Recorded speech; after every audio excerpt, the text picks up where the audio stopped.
Welcome to the Better Wealth Podcast, Enlightened Discipline. I'm Matt Haller, and I'll be your host for today's podcast, and I'm joined, as always, by Scott Stauffer, an experienced financial advisor who's a designated CFP or certified financial planner, and the managing partner of Better Wealth. This podcast is brought to you by Better Wealth, located in California's Silicon Valley, serving individual investors and companies from the United States. So we're going over the 10 disciplines of better wealth, and today we're going to talk about number 7. This is very timely because there's been some new legislation that has come out talking about transparency. So Scott, tell us a little bit about what number 7 is. Sure. Matt, number 7 is know how much your investments cost you. Just a quick review. We started off with number 1, which was understand what you cannot control. Number 2 was identify your goals and write them down. Number 3 was just start saving towards your goals. Number 4 was find your balance, about asset allocation. Number 5, tilt your allocation. Number 6, taking advantage of a 10% discount is a good deal, but a 20% discount is a better deal. And here we are with know how much your investments cost you. And in some ways, we almost should have made this one number 1. Mm-hmm. I really do believe that with some of the recent changes in the industry, it's getting just so much more critical for people to understand what your investments cost you, because it can really take money away from your long-term savings goals. So that's what this one is all about.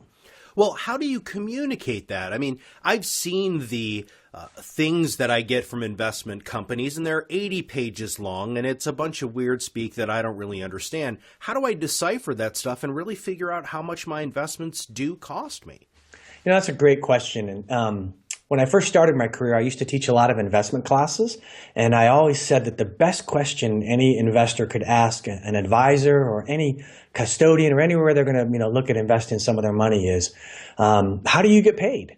Then they answer that question, and then you ask it again, and you just ask that question over and over and over again in different ways.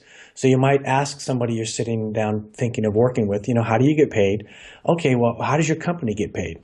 Are there any other ways that you get paid? How do the investment companies that you're recommending get paid? Just keep on asking that question over and over and over again, and you'll get to the bottom of things. Reading those 80-page disclosures is hard. It's difficult, and I think just because we disclose something doesn't mean that it's in your best interest. So you really do need to ask a lot of questions. We also talk a lot about conflicts of interest. I think that's really important. When you understand what somebody's interests are, you have a better chance of seeing if your interests are aligned. And so just talking about those conflicts of interest, there's naturally going to be some in just about every business interaction we have. The most important thing is that in normal business interactions, we know what those potential conflicts of interest are, and we can make an assessment of what's good for us or what's not good for us. Explain a little bit more about what a conflict of interest is and how that could sway an advisor one way or the other. Yeah, there was a good show a couple months ago by John Oliver on HBO about Are You a Fiduciary, I think is what it was. And it got a lot of good coverage in the press. So sometimes just going to your advisor and asking them, hey, are you a fiduciary? A fiduciary is a higher standard that not everybody in the industry has to have. And, there's the Department of Labor, U.S. Department of Labor has recently made some changes on this. So it's a good time to ask that question. And basically that fiduciary standard means that any financial advisor who is a fiduciary has to put the client's financial interests ahead of their own financial interests. Mm-hmm. And the way we do that is by disclosing those potential conflicts of interest and talking about them in plain English. You can go online, you can just Google, how to understand my investment costs, and you're going to see a ton of different articles and other things that are out there that are easy. But sometimes just going to your advisor and asking them, are you a fiduciary? And understanding that and seeing how they respond to that is going to be a good answer. I also like to say that there's sort of 4 broad areas of investment costs that we're trying to keep our eyes on. One is the actual investment cost. It can be different depending upon the kind of investment that you have. Normally, we talk about it in terms of an expense ratio. What is that company, what is that product, charge for them to run that business themselves? We talk about a transaction cost. Are there costs to buy and sell that investment? We talk about investment advice cost. That's my cost. We want to be really clear and upfront about that and what the value is that you get from that. And then there's all the other things that I talk about that are probably the most important, which are the disclosed but hard to find costs. Again, those are the disclosed but hard to find costs. And those are those 80-page documents where you find out, oh, is this company paying money to this company to carry their product and things like that. And those are things that I think can really provide a cloudy outlook for people in terms of their investments. So you really want to understand those. So again, asking that question, how do you get paid? How does your company get paid? Is there any other ways your company get paid? Things like that can help you get to the bottom and decide, are there too many conflicts of interest that you might want to take another route? That's really what changed my career path about 4 or 5 years ago when I started my own company, because I just felt like there were too many conflicts of interest with the company I was working at, that it was so hard for clients to understand how I got paid, that I thought, you know what, we need to make this a little bit more transparent, a lot easier for people to understand. And I became what's called a registered investment advisor with a higher fiduciary standard. And I think that really does make a big difference. So are most advisors transparent about the real costs of their investments? That's a good question, and I hate to say it, but I really don't think so. Our industry, the financial services industry, which includes both broker-dealers and registered investment advisors, generally speaking, I think that they talk about how they get paid, but not necessarily how their company gets paid. And they rely on their employer to do all the disclosure work, but most clients don't read that disclosures, and that's where we see that certain companies are paid extra money to sort of carry their product.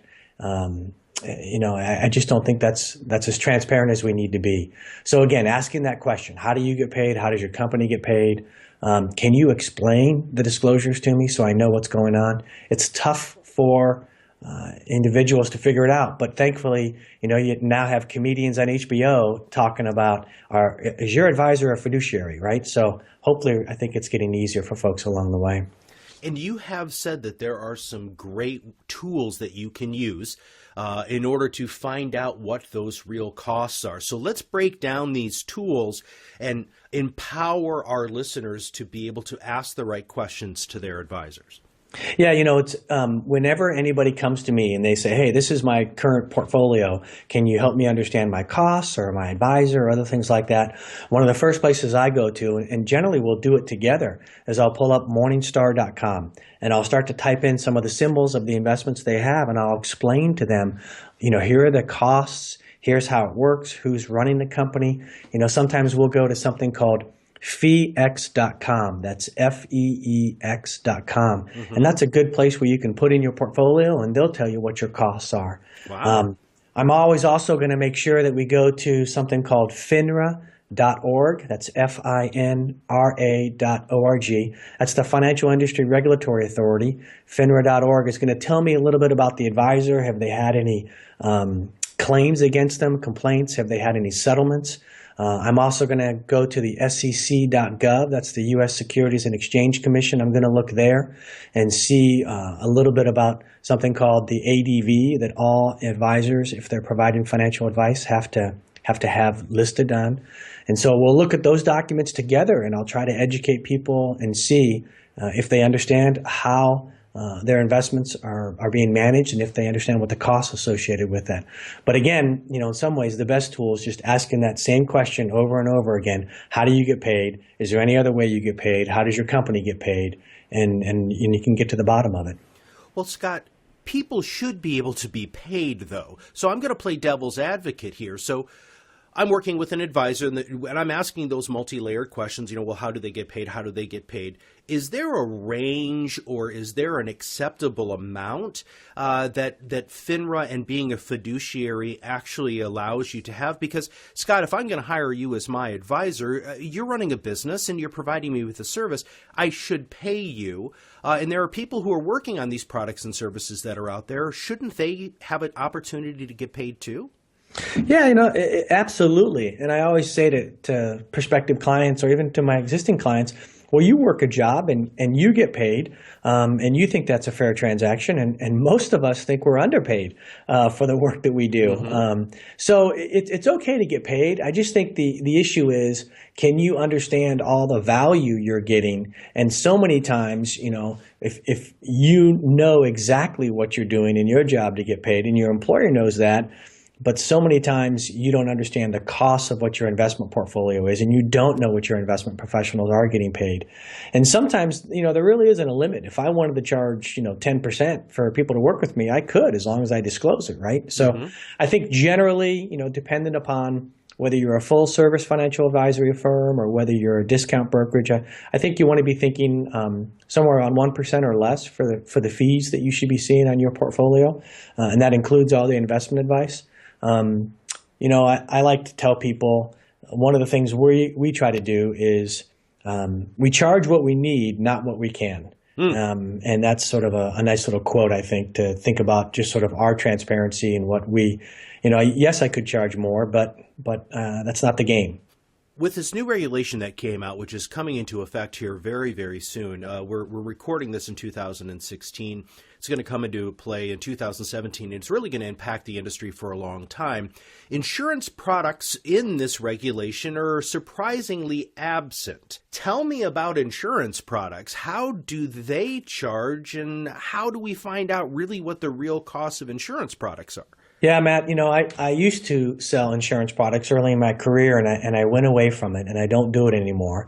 So I always try to disclose my bias a little bit on this, and I think there are probably good people out there who want to represent those products. I've decided not to, and really it's because I only think that those products are maybe appropriate less than 20% of the time in my experience. So most insurance products always come with some kind of guarantee, and that guarantee generally costs a lot of money. And so if in those situations, you really need to make sure that the guarantee is worth it, because, odds are it's probably going to cost 2% or more, in addition to your regular investment cost, just to get that guarantee. So sometimes it's appropriate, and I've made a decision in my business that if that happens, then I'll be happy to direct that client someplace else. But more often than not, if we do a lot of good job on the education and understanding what your goals and time horizon is, you don't need to spend that extra money. Again, I don't want to be disparaging, but that's just my personal view, and I'm sure there are good people out there that can make it work. There's a lot of money from those folks trying to sell those insurance products. There's a lot of ways that they're missold, mostly to seniors, I might say, but it's something I've decided to stay away from and try to keep it simple in other ways. But it's a good question, and I think there'll be a lot of changes coming. And asking those multi-level questions like Scott talked about right at the beginning. How do they get paid? How do they get paid? And just dive deep into these questions really can make a huge difference just for your education as a consumer, but also being able to test the transparency level and the honesty of the financial services professional you're working with. So Scott, any parting thoughts here? No, I think just ask that question and try to find good situations where your interests are aligned. So we've been talking about the 10 disciplines of better wealth. Today we talked about knowing how much your investments really do cost you. And so that's it for today's Better Wealth podcast. I'm Matt Halloran for Scott Stauffer. Please make sure you follow us at betterwealth.us. And when you're ready to have an advisor who's focused on doing what works better for your success, Scott and his team are available to chat in person, on the phone, or in a video conference.